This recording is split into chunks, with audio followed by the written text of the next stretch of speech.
Hey baseball fans, how's it going? Hayden here. And in today's video, I'll be going over some Mets news with some New York Mets internal free agents. So let's stop wasting any more time and let's dive right into it. So obviously, just knocking out the first two guys on today's video, that is Edwin Diaz, who has already re-signed with the Mets to a 5-year deal worth $102 million, as well as Carlos Cookie Carrasco, who accepted the club option for 1 year, $14 million. Starting off with Brandon Nimmo. Brandon Nimmo has been a key contributor for the Mets over the past few seasons. Nimmo is coming off of a phenomenal 2022 season, where the center fielder has turned from a disaster in center field just a couple seasons ago into one of the best defensive center fielders in the game. Nimmo being in the 91st percentile in OAA and posting a 2.7 UZR in center field this season. A big liking to Brandon Nimmo is his ability to get on base. Over the past couple seasons, Nimmo has mainly been a vital table setter to this New York Mets lineup, with a high walk rate nearing 10% that is above league average. Nimmo remains one of the few hitters that could post a 400 OBP and makes him a very important role to this lineup. Obviously, taking a look at Brandon Nimmo's possible contract constructions and the financials of it, Nimmo was hoping to get a contract around 5 to 6 years for roughly 125 to 150 million or so. Could Nimmo take a hometown discount? That is on the table. And lastly, looking at the center field market, there isn't a whole lot of high-quality center fielders out there. You have some guys like Kevin Kiermaier and Kike Hernandez who are great defensively but limited offensively. Overall, I would love to see the New York Mets retain Brandon Nimmo, considering his elite talent. And the Mets are in a good position to do so, as both parties have expressed strong interest. So now, taking a look at the starting pitching, the Mets do have a couple guys, starting off with Chris Bassitt, who, in my opinion, certainly deserves much more credit than is currently getting. Obviously, putting the wild card and Braves series aside, the 33-year-old had a pretty solid season. He was able to make 30 starts, so we can see the consistency for Bassitt to go out there every 5 days was present. His health was not a concern. His performance, on the other hand, was pretty good. 15-9, 3.42 ERA, 1.1 WHIP, 3.66 FIP, 8.3 strikeout per nine, 167 strikeouts. Bassitt mixed up his pitches very nicely. Only main concern was the long ball that he did have some complexity with at certain points of the season. But otherwise, Bassitt had a pretty decent season for the most part. He obviously did recently decline the qualifying offer worth $19 million, as Bassitt is seeking a multi-year deal. There's nothing preventing Bassitt and the Mets from reuniting on a new contract, though they will be competing with other teams to acquire him. And I would love to see Chris Bassitt rocking a New York Mets uniform. The next starting pitcher on today's list, we have Taijuan Walker. It seems Mets fans have this weird love-hate relationship with Walker. Walker recently rejected a $7.5 million player option this past week, and the Mets decided not to pick him up on the $19 million qualifying offer. So now Taijuan Walker will hit the free agent market. Given the lack of games the past 4 years Walker has played in, with 2 of those being with the Mets, he really hasn't been a horrible signing.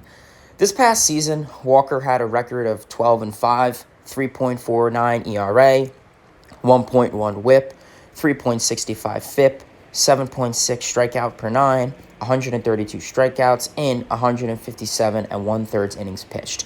His split finger has been a very impressive pitch, which has been going up in velocity, and he's been working with it lately and is making him very successful.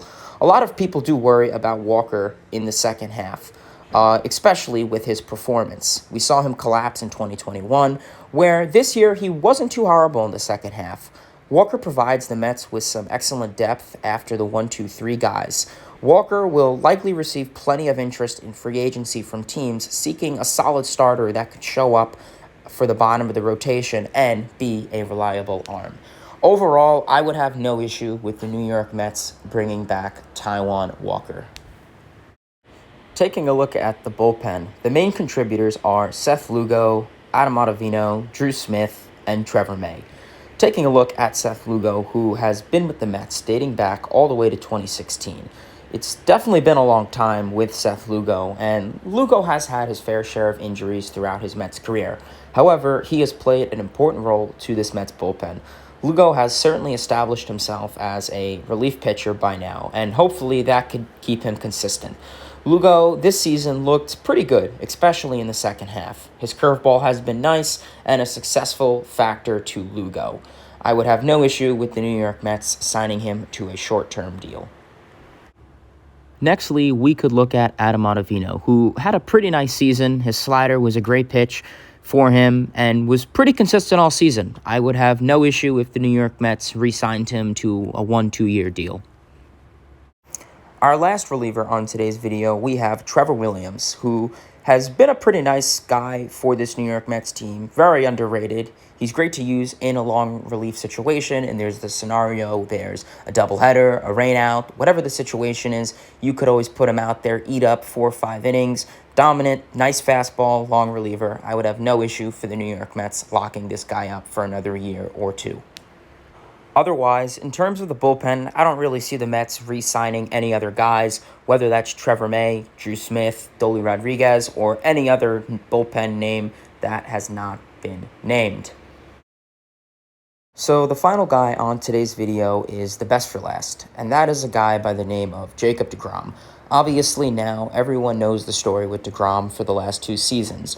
deGrom has struggled to stay on the field the last 2 seasons as he has been plagued with injuries.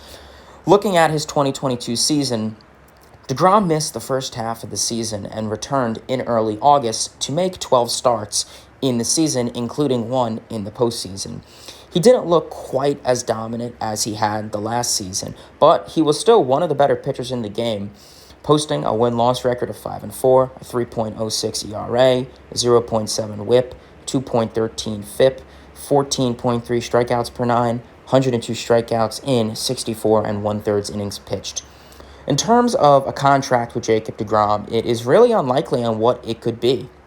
deGrom is going to demand a high AAV, likely more expensive than Scherzer's $43.3 million.